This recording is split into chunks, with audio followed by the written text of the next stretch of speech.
Oke, halo semuanya. Assalamualaikum warahmatullahi wabarakatuh. Sebelumnya perkenalkan, Nama saya Endang dari kelas A dengan NIM 228.024.0010. saya Rusmanto dari kelas A juga dengan NIM 2280240012. Di video kali ini kita bakalan coba membuat suatu program sederhana menggunakan Python dengan melakukan pengukuran terhadap daya listrik berdasarkan rumus yang ada ya, yang seperti yang kita ketahui bahwa P sama dengan P dikali dengan I gitu. Ini adalah salah satu tugas dari mata kuliah Fisika komputasi. Fisika Komputasi, dosen pengampu, Pak Tresna. Ya, Ya, langsung aja guys ke bagian tutorialnya. Set. Pertama, karena kita diminta buat eh, mengenal ya dasar-dasar dari komputasi gitu kan. Pertama kita bakalan mencari tahu terlebih dahulu terkait dengan string itu apa, integer itu apa, terus float juga buat apa, sama boolean itu buat apa. Nah, seperti yang udah kita ketahui sebelum-sebelumnya bahwa string itu biasanya untuk kita masukin teks. Kalau misalnya integer itu untuk bilangan yang bulat dan float itu biasanya untuk desimal yang ada koma-komanya. Kalau boolean untuk nilai logika atau nilai aktif atau true, true. false yang kayak gitu. Nah, di sini juga dasar-dasar biasanya ada tanda pagar itu buat buat Komentar. komentar kalau buat pagar. Langsung ya teman-teman ke eksekusi. Nah, nah, ini menggunakan komentar dulu. Nanti biasanya kalau penggunaan komentar, dia tuh di bagian yang pas kita jalankan, dia nggak bakalan kebaca.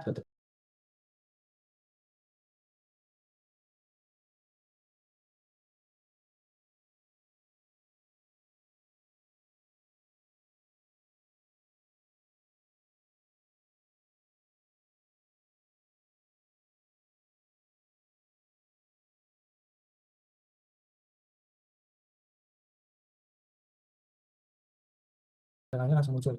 Coba ya, Bismillahirrahmanirrahim. Set. Nah, ini hasilnya teman-teman. Jadi dia langsung langsung muncul. Oke, selanjutnya kita masuk ke bagian yang selanjutnya. Bagian kedua ya, struktur dan kontrol. Struktur kontrol. Nah, struktur kontrol. Ya. Nah, di sini kita coba buat menggunakan if, elif sama else gitu kan, untuk menentukan kategori daya listrik mulai dari rendah, sedang, sama tinggi gitu kan. Ini bentuk implementasinya. Nah, kemudian kita juga menggunakan ada apa ya, sejenis perulangan gitu, pengulangan. Kita pakai yang for di mana dia tuh nantinya bakalan menampilkan hasil perhitungan daya karena kita dibatasi cuma 5 ya. Berarti nanti daya yang muncul tuh dari 1 sampai dengan 5 gitu. Oke, langsung ke eksekusi.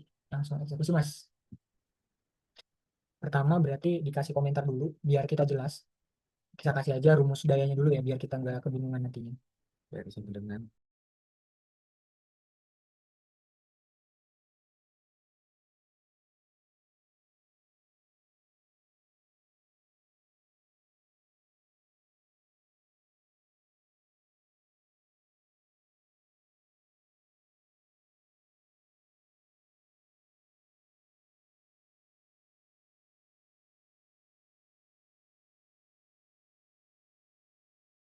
Terus langsung. Udah, coba. Nah, ini coba coba kita panggil dulu. Coba kita jalankan, teman-teman.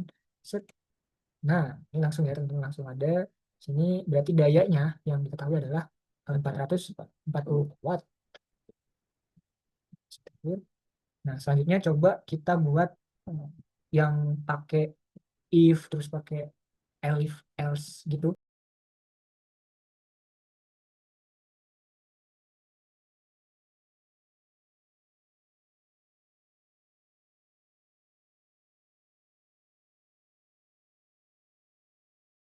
Oke, udah kayak gini teman-teman kita pakai for sama pakai while buat nanti ada pengulangan gitu karena kita dibatasi dari 1 sampai 6 berarti nanti yang muncul dari 1 sampai 5.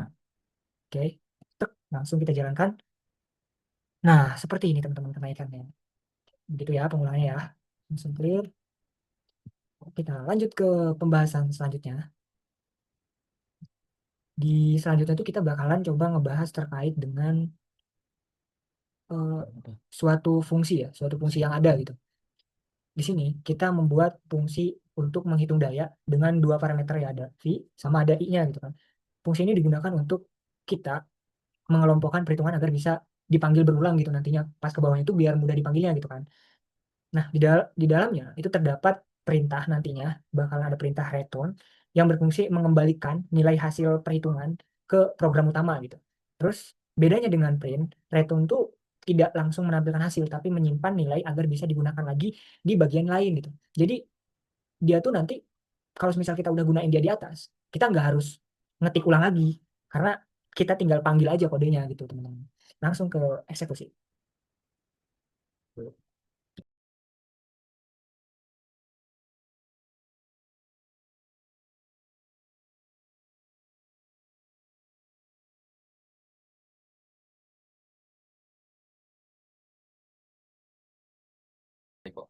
Coba set. Nah, maka hasilnya tuh bakal muncul lagi teman-teman. 4.400 ini dia, 440 ini dia bakal muncul lagi karena kita panggil lagi kan pakai yang si return tadi. Clear. Selanjutnya bahasanya bakalan dibahas sama Endang. Nah, di sini saya melanjutkan mengenai list, di mana di sini yaitu struktur data yang menyimpan beberapa nilai sekaligus gitu ya teman-teman. List di sini kan kita mencari apa, arus listrik. Kok arus listrik? Iya. Oh iya, ada arus listriknya. Nah, di mana list ini kita masukkan, misal kita nyari arus nih, arus underscore list itu berisi beberapa nilai arus, lalu dengan perulangan for. Nah, untuk mengulangi itu kita menggunakan for. Ya nggak, Tok? Ya. Iya, saya menghitung daya listrik untuk setiap nilai tersebut. Nah, hasilnya adalah tampilan tabel daya listrik yang dihasilkan dari list arus yang berbeda-beda. Misalkan tadi Manto mengeluarkan pengulangan yang Ya, 1 sampai 5 1 sampai 5. ya. Nah, ini juga kurang lebih seperti itu kan. Langsung saja kita ke penulisan codingnya ya.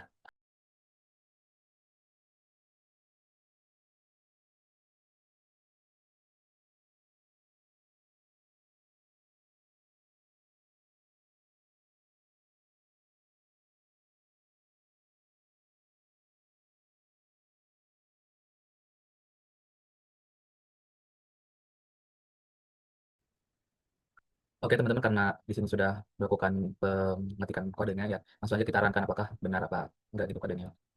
Benar, punya. Nah, berarti Udah. benar teman-teman. Langsung clear. Ya, udah langsung kita lanjut ke selanjutnya ya teman-teman.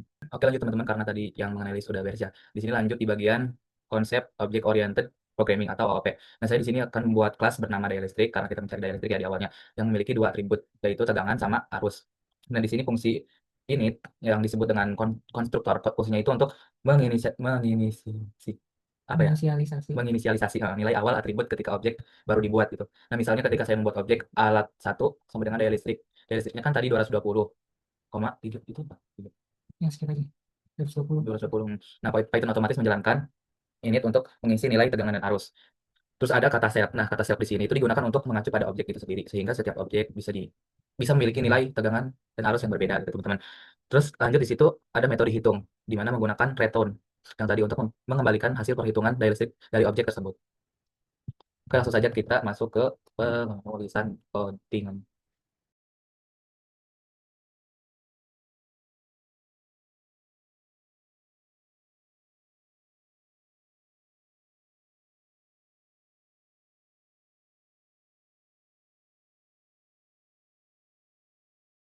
Ya, beres ya eh, pembuatan kodenya. Sini kita langsung aja jalanin apakah kodenya benar untuk nah muncul di daya alatnya ini.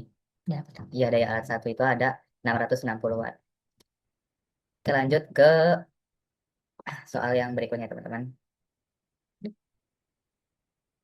Modul dan pustaka, di mana Python ini menyediakan banyak modul standar yang bisa digunakan untuk memperluas fungsinya gitu ya teman-teman. Salah satunya adalah modul mat yang berisi fungsi-fungsi matematika. Di sini saya menggunakan fungsi mat kuadrat Ya. kuadrat ya, yaitu kita menggunakan angka 25 sebagai angkanya ya, yang